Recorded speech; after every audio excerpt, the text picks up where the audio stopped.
Hello दोस्तों, welcome to our new session on Tally learning. Session 1 में हमने देखा कि टैली क्या है और टैली का यूज़ क्या है।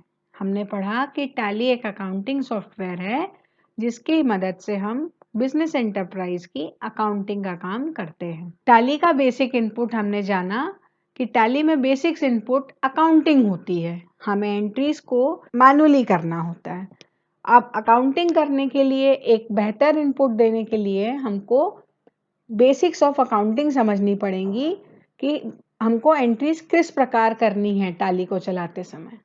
अब हम शुरुआत करेंगे तो सबसे पहले पढ़ेंगे कि बेसिक्स अकाउंटिंग टर्मिनोलॉजीज क्या है जो हमें टैली और अकाउंटिंग करते वक्त में बार बार सामने आएंगी। सबसे पहले शुरुआत करते हैं कि बिजनेस में जब हम अकाउंट्स बना रहे हैं तो फाइनेंशियल ईयर क्या है और इसकी ज़रूरत क्या है। फाइनेंशियल ईयर नॉर्मली 12 मंथ्स का होता है। कितने महीने का होता है? 12 महीने का होता है। एक जैसे हमारा कैलेंडर होता है ना, उसको हम कहते हैं कैलेंडर ईयर, जो कि हम सब जानते हैं जनवरी से शुरू होता है और दिसंबर पर खत्म होता है। हम 1 जनवरी को न्यू ईयर मनाते हैं और 1 जनवरी से लेकर 31 दिसंबर तक हमारा कैलेंडर ईयर होता है। बट बच्चों, फाइनेंशियल ईयर जरूरी नहीं है कि कैलेंडर ईयर जैसा ही हो। फाइनेंशियल ईयर नॉर्मली अप्रैल से स्टार्ट होता है और अगले साल मार्च में क्लोज होता है। ये भी 12 महीने का ही पीरियड होता है, पर स्टार्ट हम अप्रैल से करते हैं और ख़त्म हम मार्च में करते हैं। तो इससे हमको क्या ऐसा लगता है कि फाइनेंशियल ईयर हमेशा अप्रैल और से मार्च तक ही होगा? नहीं, ये डिपेंड करता है कि हम कहाँ काम कर रहे हैं। इंडिया जैसी कंट्रीज, एशियन कंट्रीज में नॉर्मली फाइनेंशियल ईयर अप्रैल से मार्च के होते हैं, ठीक बात। लेकिन फॉरेन कंट्रीज में जैसे यूएस हुआ, यूके हुआ, इस तरह बाहर की कंट्रीज में ये कभी कभी बिल्कुल कैलेंडर ईयर जैसा ही होता है, यानी फाइनेंशियल ईयर और कैलेंडर ईयर सेम होते हैं, जनवरी से स्टार्ट होते हैं और दिसंबर में क्लोज होते हैं। बट हम इंडिया में काम कर रहे हैं और इंडिया का जो पैटर्न है वो पैटर्न है अप्रैल से हम अपना स्टार्ट करेंगे और मार्च पे क्लोज करेंगे, यानी टेक्निकली 1 अप्रैल 2023 से हमारा एक फाइनेंशियल ईयर अगर ईयर स्टार्ट होगा तो 31 मार्च 2024 में क्लोज होगा, जो कि नॉर्मल कंडीशंस में हमेशा 12 महीने का होता है। ठीक है, मेरी बात को ध्यान से सुनोगे तो आपको बात एक बार में समझ में आ जाएगी। बात समझने की सिर्फ इतनी है कि नॉर्मल कंडीशंस में फाइनेंशियल ईयर भी 12 मंथ्स का होता है। लेकिन अब पॉइंट आया कि ये इसमें ऐसा क्या खास होता है, हम इसे पढ़ ही क्यों रहे हैं? हम इसे इसलिए पढ़ रहे हैं कि इसके 2 इंपॉर्टेंट लॉजिक हैं। पहला क्या, जरूरत क्या है? जरूरत भाई ये है फाइनेंशियल ईयर की कि हमको कोई एक डेट तो ऐसी डिसाइड करनी पड़ेगी ना, जिस डेट पर लाकर हम अपनी बैलेंस शीट को ड्राफ्ट करेंगे। नॉर्मली बच्चों ने ये बैलेंस शीट वर्ड तो सुना ही होगा। बैलेंस शीट हमारे एसेट्स और लायबिलिटीज की पोजीशन को दिखाती है, जिसको लेटर सेशंस में अभी हम बाकी टर्मिनोलॉजीज में आगे बिल्कुल डिटेल में भी पढ़ेंगे। बट अभी आप समझो कि बैलेंस शीट को बनाने के लिए हमको एक डेट तो फिक्स करनी पड़ेगी कि आज हम इस डेट पर अपने बिजनेस की पोजीशन को देखेंगे, ठीक है। अब ये डेट फिक्सेशन करने के बाद सेकंड लॉजिक क्या आता है कि हर बिजनेस एंटरप्राइज यदि अपने हिसाब से डेट तय करने लगेगा, एक बोलेगा मैं 30 सितंबर को बैलेंस शीट बनाऊंगा, एक बोलेगा मैं 31 जुलाई को बैलेंस शीट बनाऊंगा, एक बोलेगा मैं 31 दिसंबर को बैलेंस शीट बनाऊंगा।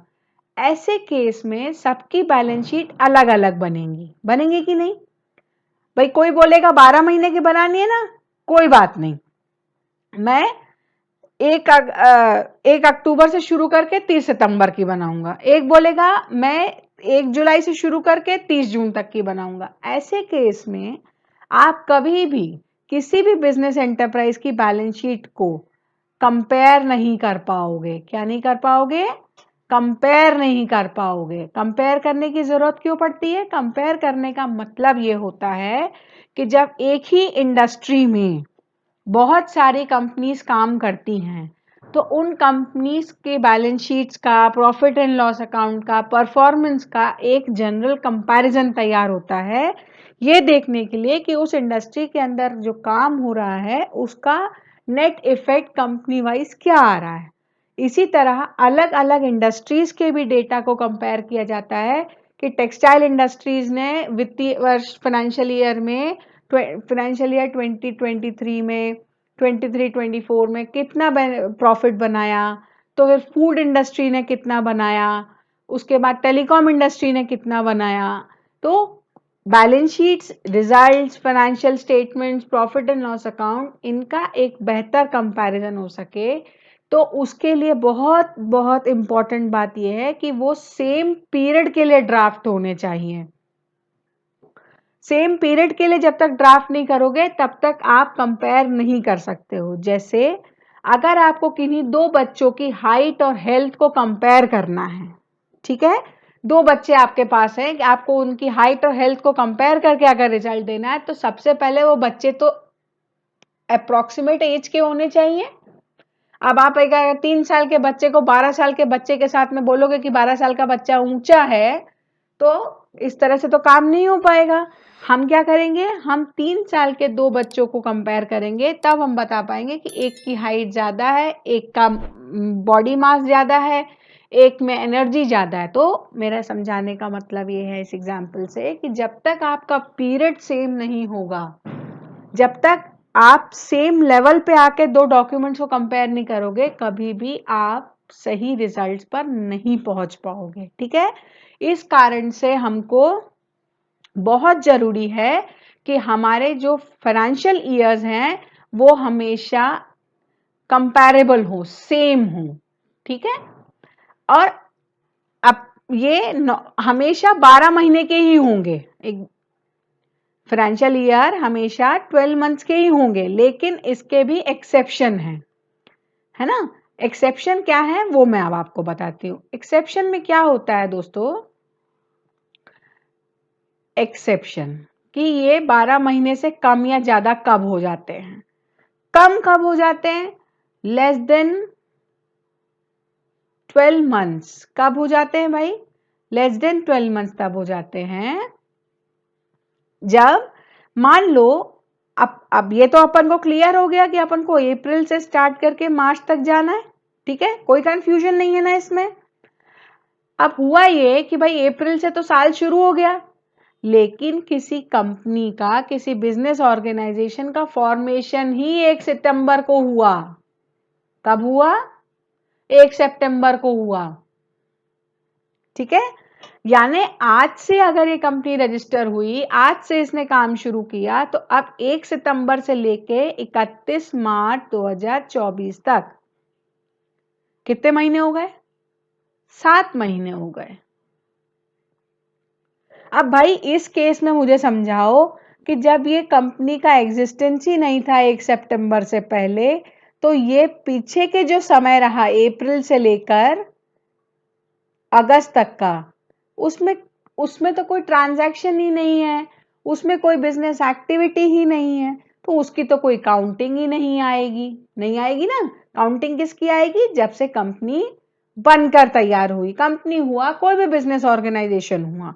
तो ऐसे एक्सेप्शनल केसेस में अपना पहला फाइनेंशियल ईयर, कौन सा फाइनेंशियल ईयर? पहला फाइनेंशियल ईयर जो है वो कब से स्टार्ट हो, वो कितने महीने का होगा? फर्स्ट फाइनेंशियल ईयर उस कंपनी का होगा 7 मंथ्स का। ठीक है, अब अगले फाइनेंशियल ईयर को जैसे ही आप 31 मार्च 24 को पहुंचोगे, है ना, जैसे ये पीरियड यहां पर आएगा, क्या हो जाएगा, अगला तो अप्रैल 24 से ही स्टार्ट होगा और मार्च 25 में ही क्लोज होगा। 12 मंथ्स में होगा कि नहीं होगा? बस पहला वाला जो फाइनेंशियल ईयर हुआ वो 7 मंथ्स का हो गया। तो यानी कि हमने ये समझा कि कंपल्सरीली फाइनेंशियल ईयर 12 मंथ्स का नहीं हो सकता, कभी कभी एक्सेप्शनल केसेस हो जाएंगे, लेकिन फिर उसके बाद में ईयर ऑन ईयर बेसिस पे वो 12 मंथ्स ही रहेगा। अब भैया ये तो कम हो गया, ज्यादा कब होगा? ज्यादा केवल एक ही सरकमस्टांसेस में होगा। देखो कम तो किसी के केस में भी हो सकता है, कंपनी भी हो सकती है ना, हो सकता है कि पार्टनरशिप बनाई पार्टनरशिप फर्म बनाई हो सकता है प्रोप्राइटरशिप बिजनेस कर रहे हों, है ना, एलएलपी बनाई हो। ले कोई भी आपने अप्रैल के बाद अगर आपने कंपनी बनाई है तो उस केस में आपका फाइनेंशियल ईयर 12 महीने से छोटा हो जाएगा, वो जब भी रजिस्टर हुई हो। मैंने एग्जांपल में आपको सितंबर बताया, रजिस्टर अक्टूबर में भी हो सकती है, अगस्त में भी हो सकती है, दिसंबर में भी हो सकती है। ठीक है, अब कोई कंपनी बनाने और रजिस्टर करने के लिए 1 अप्रैल का इंतजार नहीं करता है। अब सेकंड टॉप बात आती है कि ये 12 महीने से ऊपर कैसे हो जाएगा। 12 महीने से ऊपर ये फाइनेंशियल ईयर बस तभी होगा, ये इस केस में भी कहानी तभी होगी जब फर्स्ट फाइनेंशियल ईयर की बात करेंगे, है ना, बट ये होगा केवल और केवल कंपनी के केस में, इन केसेस में नहीं होगा। आई बात समझ में? ये जो अपने प्रोप्राइटरशिप है, एलएलपी है, पार्टनरशिप फर्म है ना, इस केस में ये फाइनेंशियल ईयर 12 महीने से ऊपर, 12 मंथ से ऊपर कभी नहीं होगा। ये ध्यान रखना, ये होगा तो केवल कंपनी के केस में होगा। कंपनी के केस में कैसे हो जाएगा वो मैं आपको बताती हूँ। मान लो कि आपने कोई कंपनी रजिस्टर की 1 अक्टूबर 2023 को। कब की रजिस्टर? 1 अक्टूबर 2023 को। ठीक बात। अब क्या होगा, यानी 1 अक्टूबर से 31 मार्च इसका पहला फाइनेंशियल ईयर टेक्निकली होता है ना। कितने महीने हो गए? 6 महीने हो गए। ठीक है, अब मान लो यही कंपनी आपने 1 नवंबर को रजिस्टर की, टेक्निकली ये 5 महीने हो गए। ठीक है, अब कंपनीज के केस में चूंकि कंपनीज को गवर्न करने के लिए होता है ministry of corporate affairs. Ministry of corporate affairs का एक डिपार्टमेंट होता है रजिस्ट्रार ऑफ कंपनीज, जिसका काम कंपनी को रजिस्टर करना, कंपनी के लेखे जोखे रखना, कंपनी के डॉक्यूमेंटेशन कराना, हर साल कंपनी से बहुत सारी रिटर्न्स फाइल करवाना, कंपनी के सारे रेगुलेशन एक्टिविटीज को देखना। तो कंपनी लॉ में ये बोला गया कि आपको ऐसी कंपनी जो फाइनेंशियल ईयर में 6 महीने या उससे कम के लिए ऑपरेशनल थी, लेट बनी, जिसके कारण उसके ऑपरेटिंग पीरियड जो है वो लेस देन 6 मंथ्स है, less than equal to 6 months है। ठीक है, ऐसी कंपनीज को एक बार कंपनी लॉ में फर्स्ट फाइनेंशियल ईयर में, है ना, ये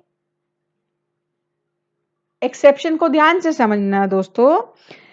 कंपनी बनी है 6 महीने उससे कम पीरियड की हुआ है कंपनी को बने, ऐसे केस में कंपनी लॉ में कंपनी को ये प्रिविलेज मिला पहले साल कि आप अपना चाहे तो फाइनेंशियल ईयर को एक्सटेंड कर लें और अगले 31 मार्च तक ले जाएं।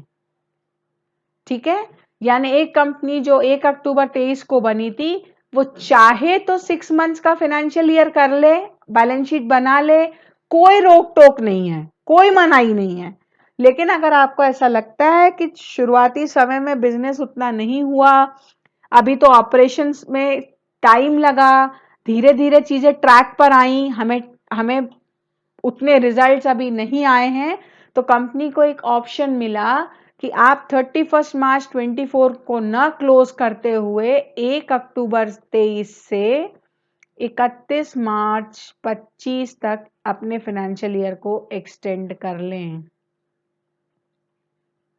पर ये हमेशा ध्यान रखना कि ये पीरियड 6 महीना या उससे कम ही होना चाहिए, क्योंकि एक्सटेंशन के बाद जो फाइनेंशियल ईयर बनेगा उसकी मैक्सिमम अवधि 18 महीने ही हो सकती है। एक्सटेंशन के बाद अपन ये नहीं कर सकते कि 19, 20, 21 महीने का फाइनेंशियल ईयर बना लिया हो, है ना। इसीलिए अगर आपकी कंपनी को रजिस्टर होके 7 महीने हो चुके हैं तब आपके पास एक्सटेंशन का ऑप्शन नहीं है। अगर 6 महीने या उससे कम पीरियड है तो ही आपको कंपनी लॉ ये प्रिविलेज देगा कि आप इसको बढ़ा के अगले 31 मार्च ले जाइए। जाना है कि नहीं जाना है ये कंप्लीटली ऑप्शनल मैटर है। मतलब ना तो आपको ये कोई रोकेगा कि आप 31 मार्च 24 को क्लोज ना करो, कोई नहीं रोक रहा है, और ना ही आपको ये कोई कंपल्शन डाल रहा है कि आप 31 मार्च 25 को इसको लेकर जाइए। आई बात समझ में? बस इन्हीं सर्कमस्टांसेस में आपका फाइनेंशियल ईयर जो है वो एक या तो 12 महीने से ऊपर चला जाएगा, ग्रेटर देन 12 मंथ्स हो जाएगा, या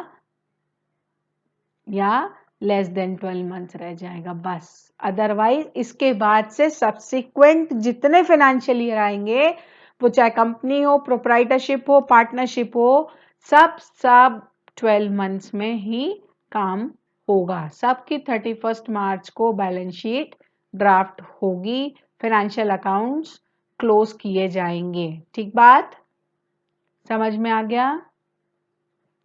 ये था फाइनेंशियल ईयर किसे कहते हैं। फाइनेंशियल ईयर को हिंदी में वित्तीय वर्ष भी कहा जाता है। ठीक है, अब हम नेक्स्ट टॉपिक पढ़ेंगे। उसमें देखेंगे कि कैपिटल अकाउंट किसे कहते हैं, हम कैपिटल अकाउंट से क्या समझते हैं। ठीक।